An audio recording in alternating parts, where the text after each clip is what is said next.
আচ্ছা, আমাদের যে এই মন্ত্রী ছিল ফলক, নাম আছে, মনে আসেনি নাম? আচ্ছা, ফলকে গন্ডগোলের সময় কি ইন্টারনেট বন্ধ করে দেয় নাই? তো ইন্টারনেট বন্ধ করে যখন দিছে তখন কি আপনাদের ফেসবুক চলছে নিয়ে ঠিকঠাক মতো? তাহলে বোঝা গেল সরকারের হাতে বন্ধ করা যন্ত্র আছে।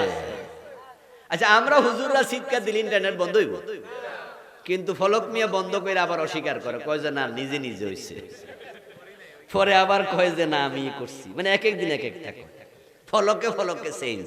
কিন্তু আমি যা বুঝাতে চাইলাম সেটা হচ্ছে সরকারের হাতে বন্ধ করার সুযোগ আছে না নাই?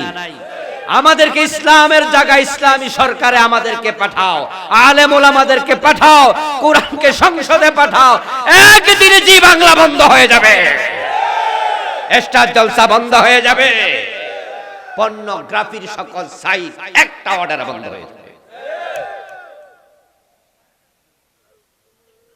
যে কয়টা পর্নোগ্রাফির সাইট আছে যা দেখে দেখে যুবকরা ইজ্জত চরিত্র নষ্ট করে ফেলতেছে, এগুলো বন্ধ করতে একটা অর্ডার যথেষ্ট, একটা অর্ডার, আর কিচ্ছু না।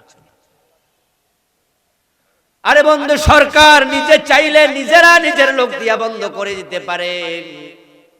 আকাশকে তারা উন্মুক্ত করে দিয়েছে। ইন্ডিয়ার চ্যানেল বাংলাদেশে আছে কয়েক ডজন, কিন্তু বাংলাদেশি একটা চ্যানেলও ইন্ডিয়ার মাঝে নাই। এমন সরকার আমরা 53 বছর পেয়েছি, প্রত্যেকটা সরকার ইন্ডিয়ার সেবা দাস হিসাবে কাজ করছে। আমি আশ্চর্য হই যে ভালোবাসার ইজ্জতটা সম্মান হবে সমান অধিকারের ভিত্তিতে, ঠিক না? আপনি আমাকে বলবেন ভাই, আমিও বলবো ভাই, এটা তো নিয়ম। আপনি বলবেন আসসালামু আলাইকুম, আমি বলবো ওয়ালাইকুম আসসালাম। আপনি আমারে ঘুষি দেবেন আর আমি কম আসসালামু আলাইকুম, এটা কি হইল না? এটা সিস্টেম না। তো তাদের যে আপনি কয়েক ডজন চ্যানেল বাংলাদেশে ঢুকাইলেন, আপনার গুলো যায় না কেন? ওরা সব বুঝে আমরা বুঝতে ব্যর্থ হয়েছি। বরং কলকাতার দাদারা তাদের দিল্লিতে কলকাতায় বসে উলুধ্বনি দেয়, তাদের পূজা অর্চনাতে উলুধ্বনি দেয়, আর বাংলাদেশে হাজী সাহেবের ঘরে জি বাংলায় উলুধ্বনি বাজে, মুসলমানের ঘরগুলো মন্দির হয়ে যাচ্ছে। ওরা বড় চালাক, ওদের দেশে আমাদের আজান তারা ঢুকতে দেবে না। বাংলাদেশে বিটিভি, আমাদের এনটিভি, আমাদের চ্যানেল আই যেগুলো আছে, যতই খারাপ হোক 5 ওয়াক্তে আজান তো আছে নাকি? রমাদানে কোরআনের আলোচনা আছে না নাই? রমাদান মাস তো টেলিভিশন চ্যানেল খুললে মনে হয় যে হেরার মতো মুত্তাকি আর কেউ নাই। রমাদানে 71 চ্যানেলও দেই হুজুর ডাক দিয়া, বাবা রে বাবা, ভূতের মুখে রাম নাম। 71 চ্যানেলও হুজুর ডাইকা তাফসীর মাহফিল করতেছে।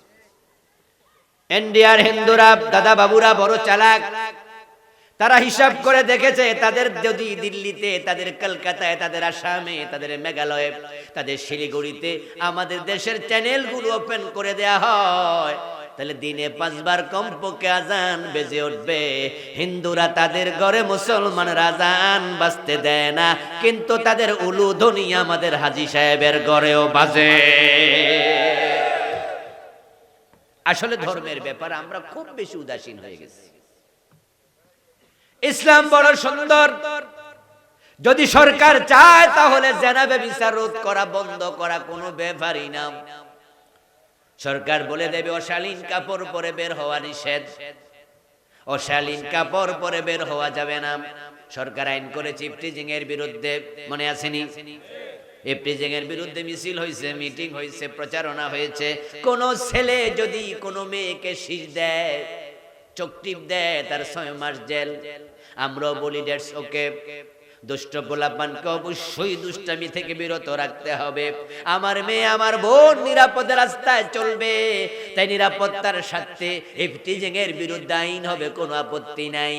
কিন্তু প্রশ্ন এক জায়গায়, যদি কোনো মেয়ে বুক পিঠ দেখায়া দেং দেং করে সৌন্দর্য দেখায়া হাঁটে, পোলাপান উত্তেজিত হওয়ার সম্ভাবনা আছে না নাই?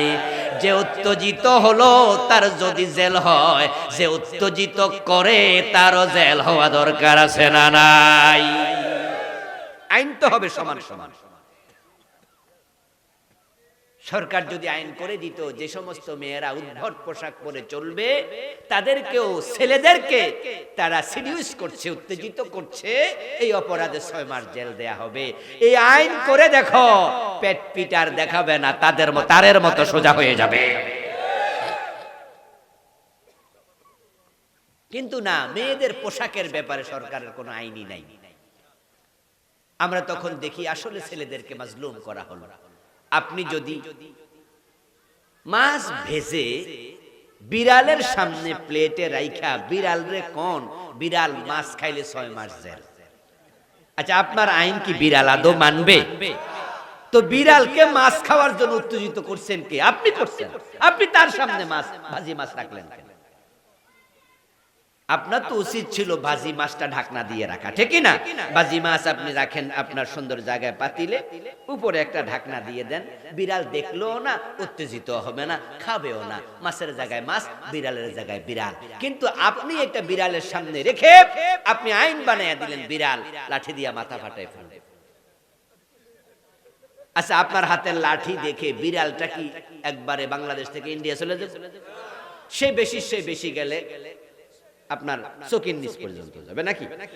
আপনি যদি হাতে মাছ সামনে রাইখা বাজি মাছ করছেন তরকারি, হ্যাঁ, চুলার মাঝে, তারপর ওর সামনে প্লেটে রাখছেন, হে দেখছে, লাঠি দেখে হে এই এলাকা ছাড়বে না, বেশি চোখের চলে। আর ও খাটের নিচে, চোখের নিচে যাইয়া কিন্তু তার চোখ দিয়ে ডেব ডিবে তাকাবে, আর মাঝে মাঝে মেও মেও করে সংকেত দিয়ে বলবে, ম্যাডাম একটু অমনোযোগী হয়ে দেখেন। আপনার হাতের লাঠির জায়গায় লাঠি থাকবে, আমি কিন্তু ঠিকই মাছটা নিয়ে যাব, এটা নেওয়া স্বাভাবিক। আপনি পারবেন না এই আইন করে বিড়াল থেকে মাছ বাঁচাতে। যদি আপনি মাছটাকে পাতিলে রেখে ঢাকনা দিয়ে দেন, এই বিড়াল মাছ খাবে না। ইফতিজিংয়ের আইন দিয়ে মেয়েদের ইজ্জত বাঁচানো যাবে না। বাঁচাতে চাইলে শালীন পোশাকের আইন বানাতে হবে। আপনারা কি শালীন পোশাকের পক্ষের লোক না? তো আমাদের নেতারা এই আইন বানায় না কেন? এই আইন বানাতে চায় না। আসলে আমি আশ্চর্য হই যে দেশটা যারা চালাচ্ছে তাদের কি চিকিৎসা দরকার কিনা? ওদের মানসিক চিকিৎসা দরকার তো, না হয় তারা বিদেশ গিয়ে কত ভালো ভালো সিস্টেম দেখে আসে, দেশে আইসা ভুলে যায়। আপনি আমেরিকায় যাবেন, সেখানে গিয়ে আপনি দেখবেন যে ট্রাফিক সিগন্যাল কত সুন্দরভাবে চলছে, বাতি। আর বাংলাদেশে ঢাকা গিয়ে দেখবেন যে বাতির জায়গায় বাতি, আর ট্রাফিকে গাড়ি খাড়া করে রাখে হাত দিয়া। তো তাহলে বাতি লাগাইছে কেন? আচ্ছা তোমার হাত দিয়ে যদি তুমি থামাও তো হেটা লাগাইছো, আর হেটা দরকার হলে এটা দরকার। আজীব, আমি দেখে আশ্চর্য হই যে সিস্টেমটা কেন বোঝে না। আমার প্রিয় ভাইয়েরা, আপনি দেখেন যে এই দেশে একজন নেতা 300 জন এমপির মাঝে পাবেন না চুরির পক্ষে একদিন বক্তৃতা দিয়েছে। সবাই বলে যে আমরা চুরি বিরোধী, ডাকাতি বিরোধী, আমরা দুর্নীতি বিরোধী। এখন আপনি দেখতে